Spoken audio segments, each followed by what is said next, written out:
Apakah Rusia sang imperialis?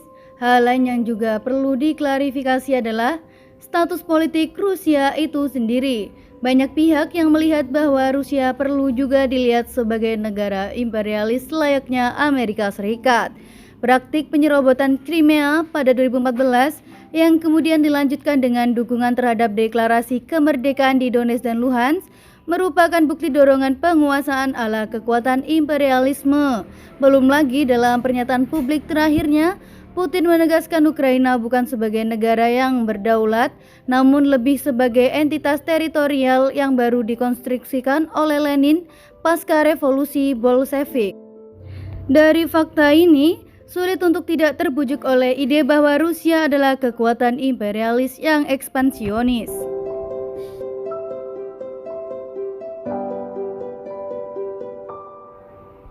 Tentu mengatakan Rusia bukan negara imperialis tidak serta-merta menjadikannya inspirasi pembangunan sosialisme.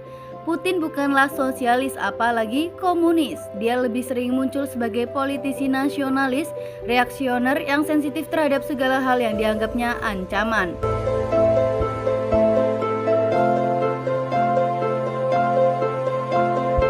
Artinya, dia tidak akan segan menjadikan kekuasaannya sebagai martil untuk membungkam kebebasan kelompok yang dianggapnya berbahaya.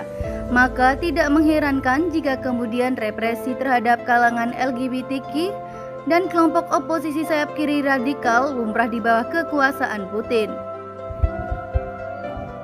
Namun, masalah pemerintahan Putin yang memiliki kendali penuh ini tidak lantas membenarkan pandangan bahwa ada kesetaraan posisi antara Rusia dengan imperialisme Amerika Serikat.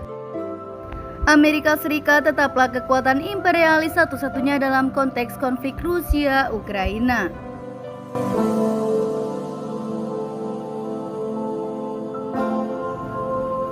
Dari argumentasi Lenin ini, Rusia di bawah Putin tidak dapat dikatakan sebagai negara yang didominasi oleh kekuatan kapitalis monopoli. Bahkan bisa dikatakan Putin bersikap berlawanan terhadap posisi pemodal monopoli di Rusia. Tercatat sejak mulai berkuasa pada tahun 2000 sampai 2020, Putin sangat agresif memenjarakan kalangan pemodal yang memonopoli kalangan oligarki superkaya Rusia yang dianggapnya merugikan kekayaan negara. Составлял 39% розничных продаж или порядка 1 триллиона 100 миллиардов рублей. Сегодня она снизилась. Namun bagaimana jika Putin itu sendiri adalah si pemodal monopolis? Bukankah Putin adalah bagian dari orang terkaya di Rusia? Benar, memang ia adalah bagian dari kelas kaya Rusia.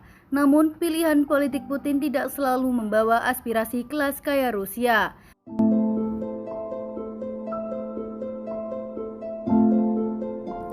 Dalam situasi perang seperti sekarang, Putin justru memiliki kepentingan berbeda dengan kelas pemodal Rusia yang menghendaki stabilitas. Untuk ini penting jika kita melihat bagaimana praktik politik luar negeri Rusia di bawah kepemimpinan Putin.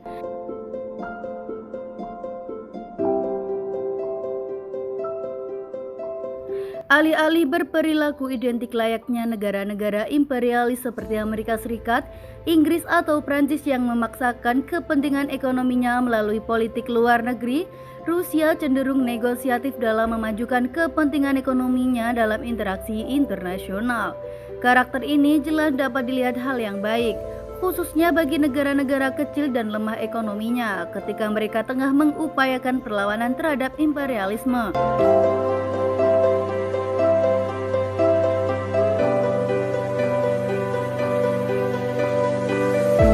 Tidak heran jika negara-negara yang tengah membangun sosialisme seperti Kuba, Venezuela, Nicaragua, bahkan Bolivia menganggap strategis hubungan mereka dengan Rusia.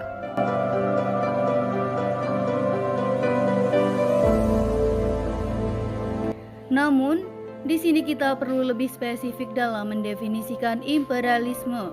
Kita perlu merujuk kembali pada argumen Lenin tentang imperialisme sebagai tahapan tertinggi kapitalisme.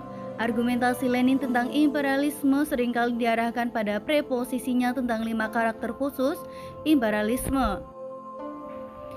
Namun, argumentasi Lenin bisa digunakan untuk menjelaskan bagaimana relasi kelas dapat berimplikasi pada praktik imperialis suatu negara. Secara implisit, menurut Lenin, imperialisme adalah suatu kondisi di mana kekuatan kapitalis suatu negara sudah menjadi monopolistis dan menjadi kekuatan dominan di negara tersebut. Negara dapat dikatakan imperialis ketika dominasi kapitalis monopoli tersebut diterjemahkan dalam praktik kekuasaan negara di mana negara didorong untuk berekspansi atas dasar motif akumulasi kapital.